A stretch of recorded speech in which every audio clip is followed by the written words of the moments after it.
everyone. We are the demo teachers for Module 7.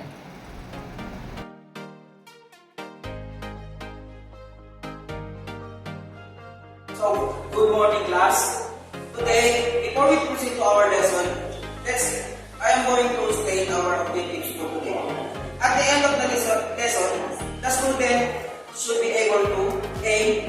Elaborate on community's expectations from teachers and on teachers' expectations from the communities. B. Explain teachers' ethical and professional behavior in the community by giving concrete examples. C. Engage in a real-life community service. B. Apply the teacher's ethical and professional behavior in real-life situations. E. Differentiate the teacher's ethical and professional behavior in the community and even in schools. And F. Appreciate the importance of code of ethics for professional teachers. Article 3.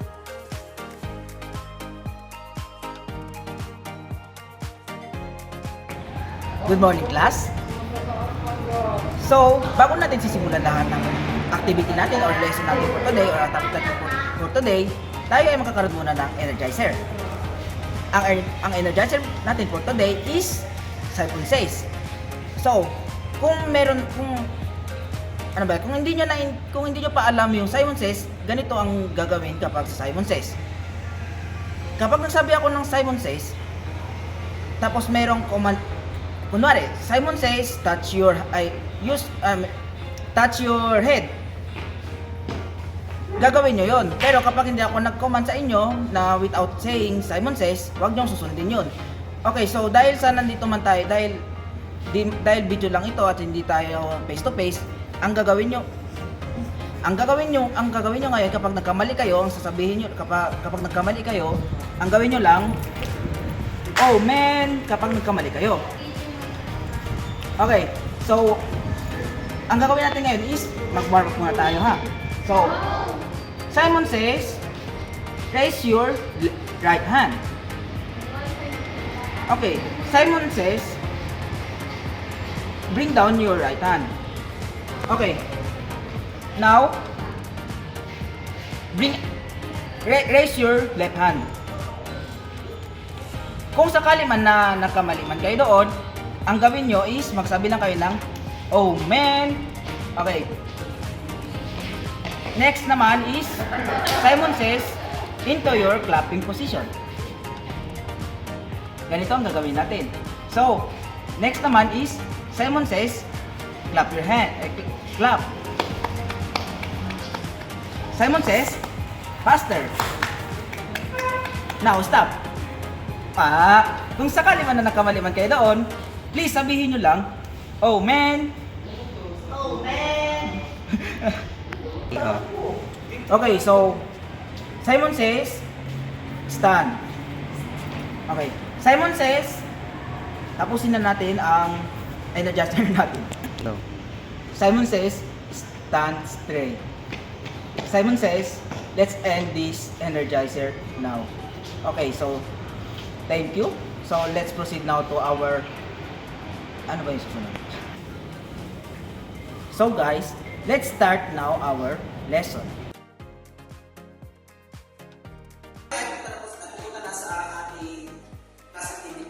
So our activity for today is much towards in column A and column B. Bale, ang lahat ng mga words sa column A ay mayroong connection doon sa column B. So, for example, ang gagawin ko is number 1, community. Ang connection ng community to column B is yung mga people, because community consists of people.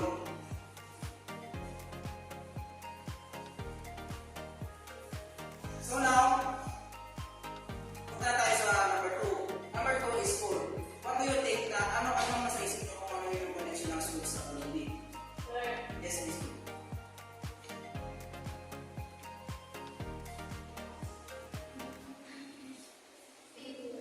Okay, so Miss B ka? Yes, sir. So for you, ano yung connection ng school sa teachers and students? For me po, sir, connect siya dahil po, makikita natin ang teacher at ang mga estudyante sa school. Okay, Miss B ka?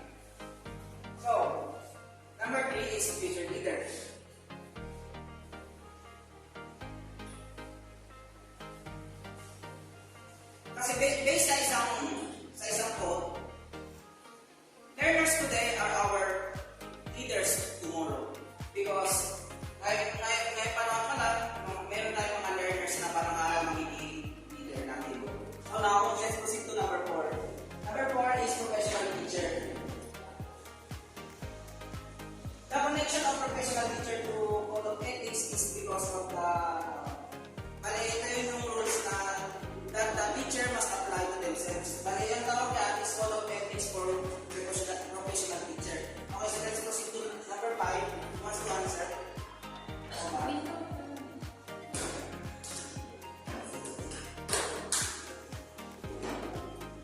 Okay, so what do you think? May connection sila? So nobody knows from the PTA stands for Parents and Teacher Association, which is a combination of a parents and also a teacher, wherein they create organization or association which guide in a certain school or in a certain program. Thank you, Omar. So let's proceed to number 6, professional. Who wants to answer? Sir, Ms. Biga.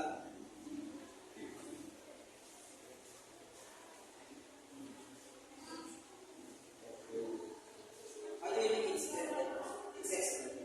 kasi sir, from the word professional, many, di ba po, kung once professional na yung tao, syempre, expert na siya sa isang topic, sir. Bale, ang isang professional is ito na yung nakapagtapos na ng pag-aaral, meron na silang alam na nila kung ano yung mga dapat nilang gawin sa bagay. Okay, so let's proceed to number 7, the present era. So, the present era is the global era. Because our era today is more on technology na bali na yung present era na patawag sa global era. Bali na, yung era natin kasi ngayon, nag-advance na into technological advancement. Okay, so number 8 is pedagogy. So, Omar.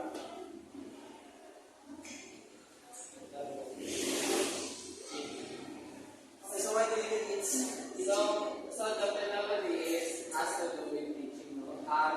From the word pedagogy, it's a style of individual in teaching. Ito yung paraan nila or kung paano sila magtuturo or kung paano yung way nila na magturo sa estudyante. Okay, thank you, Mr. Omar. Bali, meron yung mga iba't ibang mga pedagogies, like, Sir. like meron kayong alam mo dito. Wala, sir. After our activity, can someone answer these questions? First is, what is community? Sir, Ms. Patricia? of course, when we say community, community is a group of people. We can call the community a community without people. Okay, thank you, Ms. Patricia. Number 2 is, why do teachers need to engage in a community?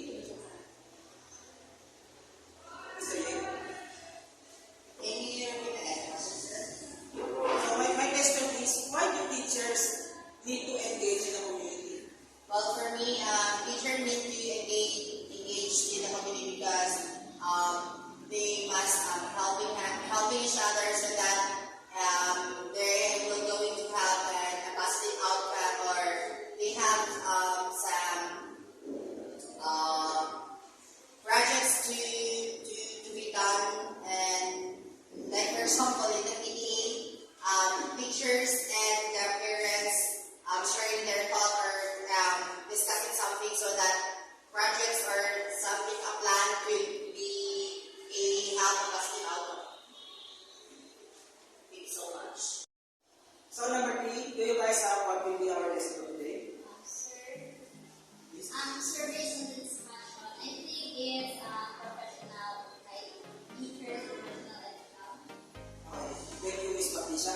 So our topic for today, our lesson for today is about teachers' professional and ethical behavior in a community. Okay, so without further ado, let's start now for our first slide. Good day, class. I am Rasida A. Muhammad.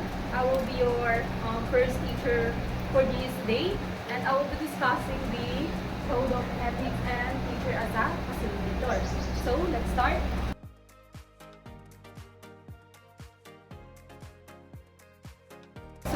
let's start. The Code of Ethics for Professional Teachers, Article 3. So, the Code of Ethics,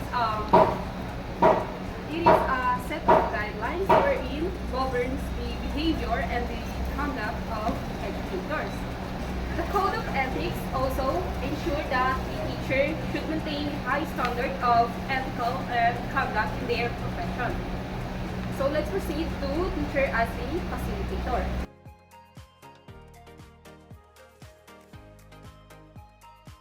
Let's now proceed to the teacher as a facilitator of the learning.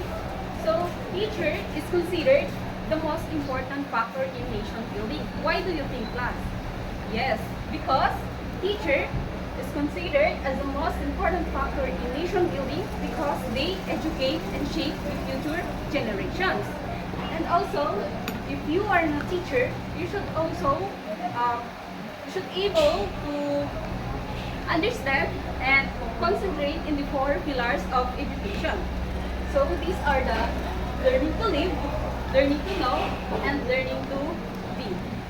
In learning to live, it aims to ensure a student to prepare as a responsible citizens who positively contribute to society. And also, next is the learning to know. So in learning to know, it is emphasizes the opportunities for student gain knowledge and cultivate critical thinking. So in learning to be, it is a resilience, promoting resilience, well-being, and actualization among students. In teaching, it is more on imparting knowledge and indirectly learn to others, and wherein often through demonstration, lectures, and instruction. Well, the facilitating, it is on the other hand, it is a guiding or supporting. Facilitating, it is involves supporting and guiding individuals or a group to learn based on their own experiences. So, okay, class, that's the end of my discussion. And always remember that the teaching is different from facilitating.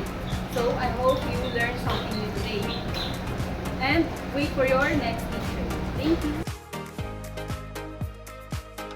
Thank you, Ma'am Rosita.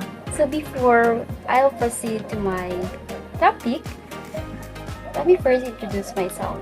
I am Jolene Alexia Francisco, but you can call me Ma'am Jaja for short. So now let's proceed to methods of learning. So in methods of learning, the teachers are the most important factors. Therefore, teachers must accept that there are new methods of learning. So there are 3 methods of learning. And what are those? Number 1 is the active learning methodology. So when you hear the words active learning methodology, what comes first in your mind? Okay, very good. So in active learning methodology, teachers help the students and facilitating in learning. It includes numerous activities in classroom, such as reading and group activities to engage students. So, example of it is the teachers must engage the students, like may papabasahin sila ng mga books or something like visual aids, and the teacher should create a group activities that will surely engage the students. So number 2 is active learning classroom methods. So when you hear the word active learning classroom method, what comes first in your mind? Okay, very good. So when you hear the words active learning method, that it provides very smart teaching learning opportunities to teachers, and they may use collaborative learning and try their best to do an exciting activities. So, example of it, ito na yung mga teachers na gagawa sila ng role-playing activities such as group activities, and make sure that the teachers should really engage the students. Yung magko-cooperate talaga sila, lahat sila, so that magkakaroon ng classroom, magkakaroon ng active classroom learning. Okay, number 3. Number 3 is the project-based learning method. So when you hear the word project-based learning method, what comes first in your mind? What do you think is a project-based learning method? So in project-based learning method, in this unit, this includes various types of activities is selected. This method is definitely based on 2 principles, which are the self-study and learning by doing. So, example of it is dito na yung mga teachers yung gagawa sila ng mga assignments for the or individual activities based on sa mga diniscuss ng teacher. Like, example, gagawa sila ng seat work na individual para kasi based dito, self-study and learning by doing. So, that's the example of a project-based learning method. So, that's all for my demo teaching. So, the next demo teacher will be Sir Michael Pakat. So, thank you. Good day, learners. At this juncture, let's discuss the teacher leadership and initiative for community participation. As you can see right here, we have the section 2 and section 6. So now, let's open the section 2.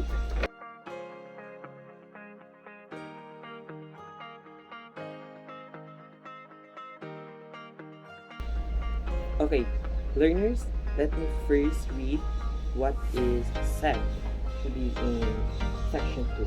First, leadership and initiative of the professional teacher to actively participate in community movements for moral, social, educational, and economic and civic governance.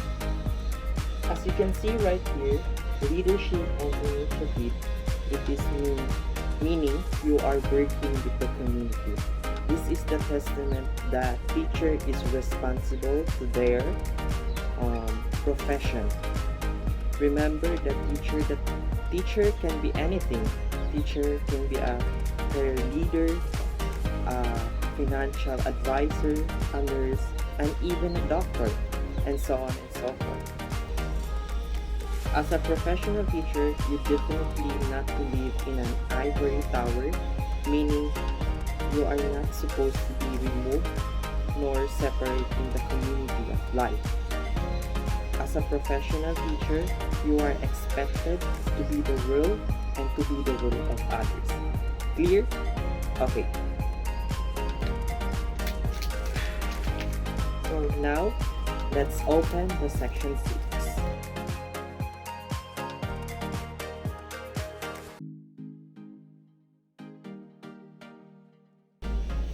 Okay, let me first read what is in the section 6. Okay, every teacher is an intellectual leader in the community, especially in the barangay, and shall welcome the opportunity to provide such leadership when needed to extend counseling services as appropriate and to be actively involved in matters affecting the welfare of people. Okay, learners, before I will further explain what is in the section 6, let me ask you first, who wants here to be a professional teacher someday? Okay, so every teacher is an intellectual leader. It implies that teachers are not only to educate the student but plays a significant role in community by shaping intellectual and cultural fabric of the community. Teachers are also seen as a foundation of knowledge who inspire other people, non-students, or which means normal people. Also, teachers contribute to discussion in important matters in the community, often guide community initiatives and conversation. So are we clear? Remember that teacher can be anything.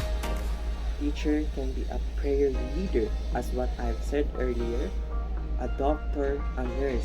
It is because teacher can teach anything, because their cooperation is important in the community. Okay, learners, before I will end my time in this discussion about teacher leadership and initiative for community participation, let me ask you something.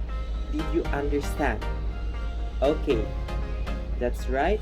And I think you learned something new today, is that teachers can be anything. Okay, teachers is appropriate one of the profession that can be anything, because their works, their skills, their initiatives in the community is very important. Okay, so this time, let me end my discussion right here and just wait for your next teacher. Goodbye, learners. Bye. Okay, class. Bago natin simulan ang ating susunod na lesson, gusto ko sanang tanungin kung sino ang nakakaalala ng past lesson. Okay, thank you. Ang diniscuss ni Sir Michael doon sa section 2 and section 6 ay tungkol sa kung paano maging responsable ang isang teacher sa loob ng community. Good day, students. I am your teacher for today, and my name is Sir Ramil Baptisma, or you can call me Sir Rams. And today we are going to tackle about professional teacher with honor and dignity. So, do you have any idea what is honor and dignity?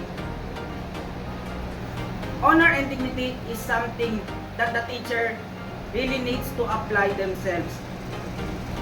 Based on the Article 3, Section 3 of Code of Ethics for Professional Teachers, it states that every teacher shall merit reasonable social recognition, for which purpose he shall behave with honor and dignity at all times and refrain from such activities as gambling, smoking, drunkenness, and other excesses, much less illicit relations. Do you understand that the Article 3, Section 3 is all about? Thank you very much.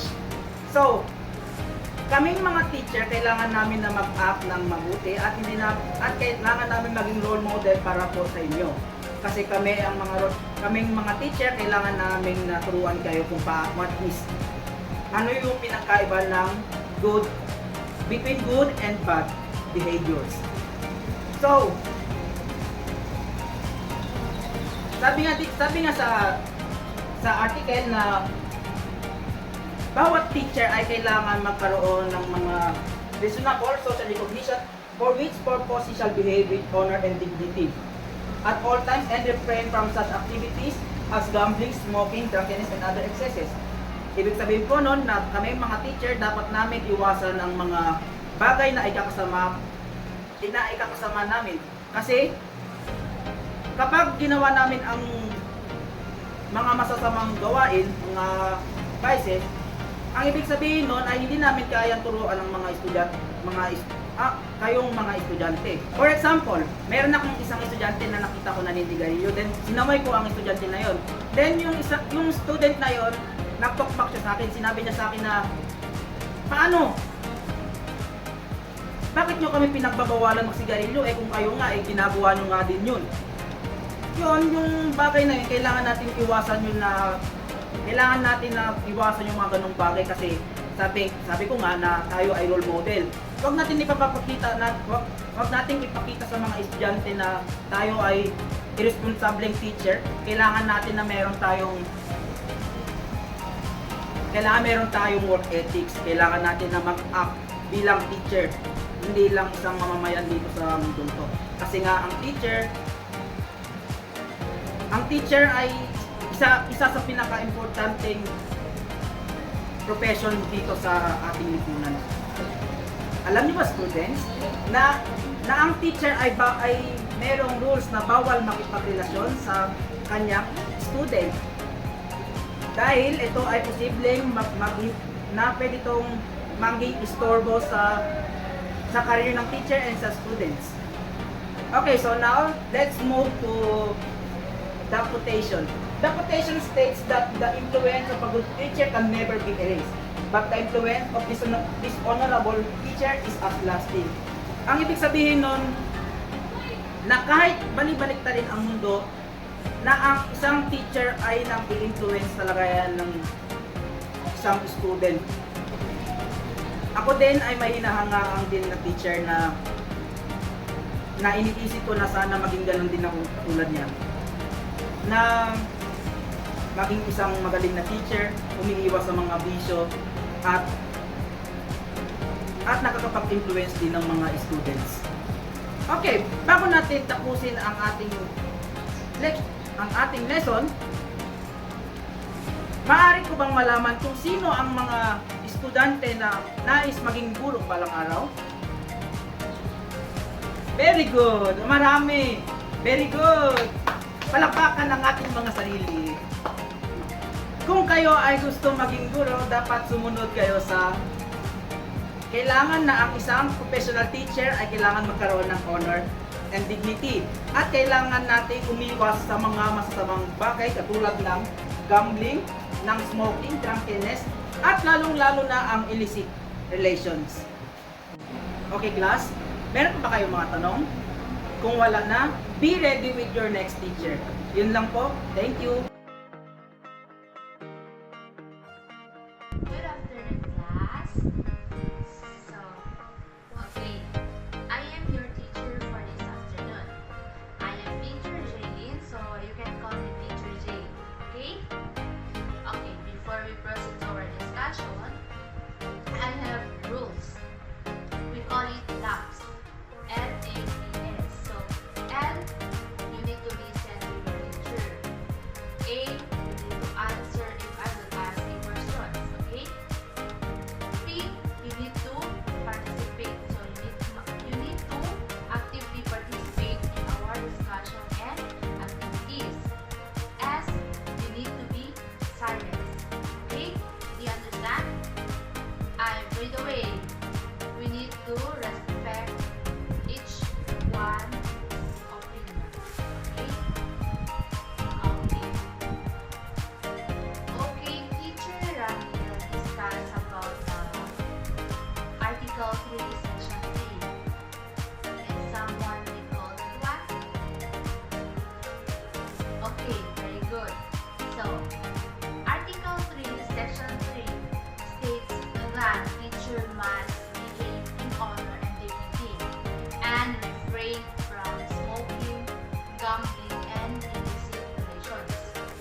Okay, now we will proceed to our lesson for this afternoon. So, our topic for this afternoon is the Parents Teachers Association or the PTA. Okay. Can someone read this? Okay, very good. Thank you. So, the Parents Teacher Association or the PTA, so it is likely a forum for discussion about the problems in schools and other concerns. So, pinag-usapan dito yung mga contribution sa school or sa classroom, awarding of top students, yung mga example, may project sa classroom, right? Mga workshops. So, yun, pinag-usapan dito. So, sino mga members? So, ito yung mga members class. Siyempre, ang parents, teachers, and all stakeholders of the school. So, sa private school, ang tawag nila sa PTA is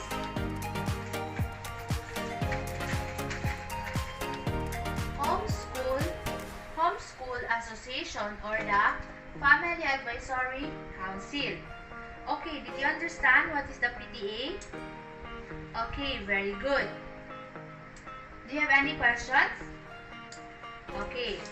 Now we will proceed to our next lesson. So our next lesson is all about the School Governing Council. Okay, can someone read this one?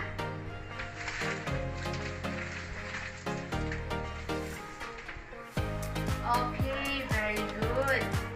Okay, so School Governing Council as a policy making body. So actually, all public school mandates to establish their respective SGC or the School Governance Council to strengthen the role of school stakeholders to improve the learning outcomes of students.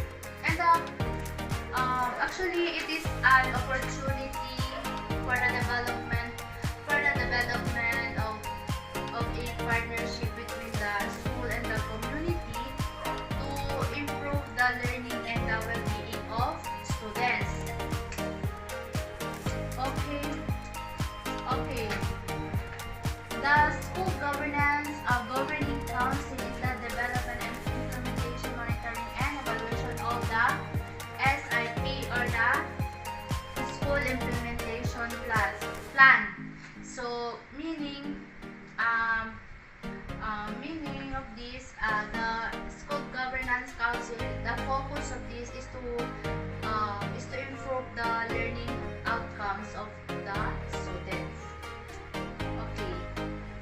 Do you have any questions? Are you sure? Okay, very good. So now you will take jot down notes on the importance of the lesson for this afternoon, okay?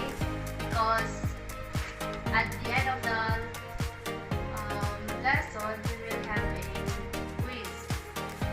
So, did you learn something today? Are you sure? Okay. Class dismissed.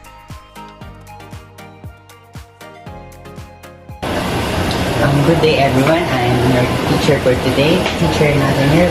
So today I'm going to explain Section 7 from the Article 3, the teacher and the community. So Section 7, every teacher shall maintain harmonious and pleasant personal and official relations with other professionals, with government officials, with the people, individually or collectively. So I'm going to explain what Section 7 all about. So, Section 7 emphasizes the importance of teachers maintaining positive and harmonious relationships in both their personal and professional lives. So, this includes interactions with other professionals, government officials, and members of the community. And teachers are expected to conduct themselves in a manner that fosters pleasant and respectful interactions with everyone they encounter. This means treating colleagues with professionalism and cooperation, and then working collaboratively with government officials on educational initiatives, and engaging with community members in a friendly and respectful manners. So, by maintaining harmonious relationship with these groups, teachers can create a supportive network that enhances their ability to fulfill their roles effectively and contribute positively to the community as a whole. So here, how can maintain teachers their harmonious relationship to the government, professionals, and the community. So here are those. Collaboration with fellow teachers on lesson planning and sharing best practices. Cooperating with government agency to organize community events or educational programs. So next, attending community events and engaging with parents, guardians, and other stakeholders to build trust and understanding. That's all for my discussion in section 7. I hope you have learned something today. So the next presenter will be present, and she will be going to tackle about section 8, and that's Ma'am Arcelias. So thank you for your cooperation, guys. Bye. So good day once again. I am Angelica Arcelias, the last presenter for the last section. The last section is section 8. So section 8 says that a teacher possesses freedom to attend church and worship as appropriate, but not use his position and influence to proselyte others. To be in a position means to have power or influence for a purpose. For you to use that position to perform your job as professional teacher. Besides, freedom of religion is guaranteed by the 1987 Philippine Constitution. As what I read earlier, we professional teachers can proselyte our students. By the way, class, do you know what's proselyte? So the other word of proselyte is convert. We can push our students to convert to another religion if they are truly committed with their own religion. Because as what you can read in my IMs or in my visual aid, we can use our position to push or tell our students or demand our students. It might make them think that we are more knowledgeable about it, because on what can you read on my visual aid that we professional teachers are more at, or it can be more powerful for them to teach or tell them what are the good things or right things to do. So as a professional teacher, we would let or should let our students be in the specific or right religion that where they are truly belongs. So what really section says is that we teachers would never or will never use, should never use our position to convert or proselyte our students, because it is not our job. Our job is to teach them the right things.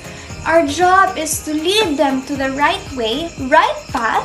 So we would never do that. We would never do that.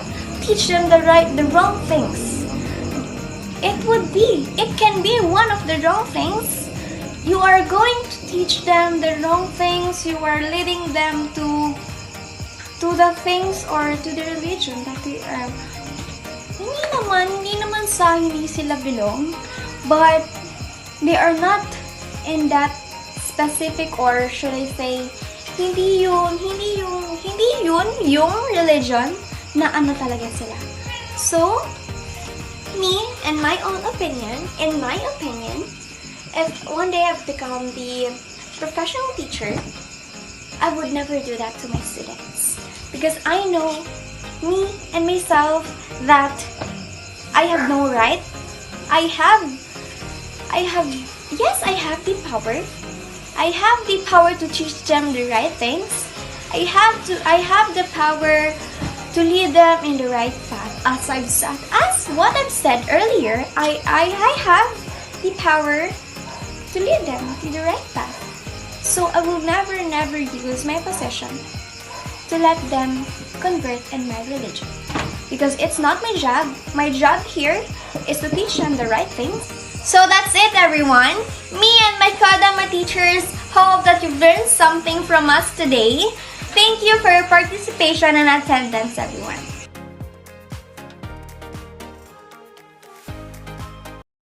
Once again, we are the Group 1 for Module 7, and I hope that you've learned something today. Teachers are not only a teachers, they're a pillar of hope, a strength, and light for everyone. And remember, Teaching is the noblest profession.